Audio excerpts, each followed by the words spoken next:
अरे दुनिया करते ती ना, तुम्हाला दुनिया करते ती, पण तुम्ही हा गावचा एवढा मोठा विश्वासघात करून राहिले. एवढं सांगा का तुम्ही पद विकत आणले कुठून तरी विकत आणला असेल ते सांगा. मी पद विकत आणले, तुमचा काही अधिकार नाही. मग आम्हाला आम्ही लोकांच्या पाया पडलो. जे विरोधक होते त्या विरोधकांना आम्ही विरोध केलो. तुला काय अडचण झाली का, काही तुला त्रास झाला का, तुला राजीनामा द्यायचा कशामध्ये आता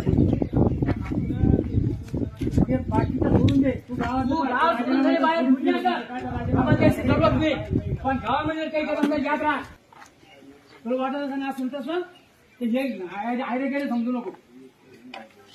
काय देतो बोल तू राजीनामा, काय एवढे आम्ही तुमच्यासोबत फिरलो बाबा. आम्ही लोकांना आश्वासन दिले. त्या कामात अजून 5% बी काम आपलं पूर्ण झालं नाही. मग काय करायचं बाकीच्या लोकांचं? बाकीचे कामात झालं नाही आपल्याला. नाही आमच्या जागेचं मोठं झालं ना सर ना, तुम्हाला सांग तुमचं काहीच अधिकार नाही. मग पद विकत आणले, मी तुमच्या भुजर पद घेतलं नाही असं सांगा आम्हाला. मग आम्ही पाहू काय करायचं ते. लोक आम्हाला विचारलं ना, आपण समजा वाईट होऊन दुसऱ्यांना मग फायदा काय घेऊ?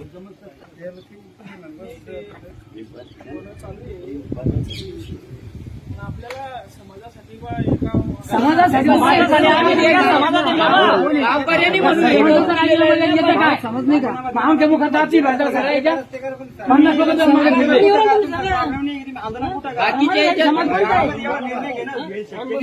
काळकुत्र यायला तयार नाही. आम्ही तुम्हाला फुकट निवडून नाही दिलं. गावकऱ्याची माफी मागावंच लागा आणि हा निर्णय मागे घेणंच लागा. मागे एकदा त्यांनी राजीनामा द्यायचं सुद्धा ठरलं होतं. गावकरी त्यांच्या घरासमोर जमा झाले. ठरवलं होतं. तो राजीनामा देणार होता अर्ध्या घंट्याच्या नंतर, पण काही गावकऱ्याला रात्रीची बातमी कळाली. सकाळी कळालं की आता अर्ध्या घंट्यानं आपला मंगेश सरपंच राजीनामा देणार आहे.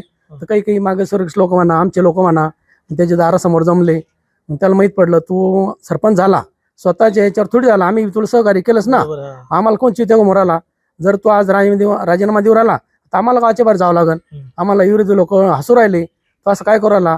तो आज जर राजीनामा दिला तर एक माणूस तर असा म्हणला होता, सरपंचानं जर आज राजीनामा दिला मी संध्याकाळ फाशी घेईन. मग त्यावेळेस काही मजबूर झाला. मग त्याला गावकरी लोकांना ऑफिसमध्ये येऊ दिलंच नाही. ग्रामपंचायतमध्ये घरात कोणून ठेवलं. काय कारण होतं बरं राजीनामा द्यायचं, काय ठरलं नेमकं? त्याची काही जबानी होती. ती एखादी नसन झाली पुरी. ते म्हणे हे काम जर नाही झालं मी सरपंचाला राजीनामा उद्याच देऊन टाकतो म्हणे. असं झालं होतं. मग काही असते खोडचा काम होणार होतं किंवा ते साहेब गैरहजर झाला. मग ते काम त्या दिवशी झालं नाही. मग एखादा म्हणला सांगा तू राजीनामा देणार उद्या, मग नक्की देणार का आता? तुम्ही हो माझी तयारी आहे. मग सगळे सदस्य येऊन बसले होते.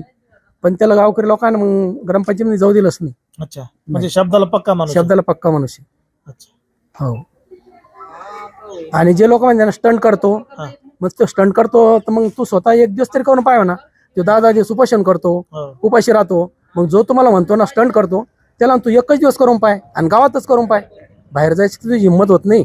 मग गावातच तू समोर बैस, मंदिरात बैस, ग्रामपंचायत समोर बैस आणि एकच दिवस उपाशी राहून पाय आणि मग लोकांना नाव ठेव. पण जरी ते स्टंट करत असले तर मात्र तुमच्या गावकऱ्यांना त्याचा फायदा होतो ना.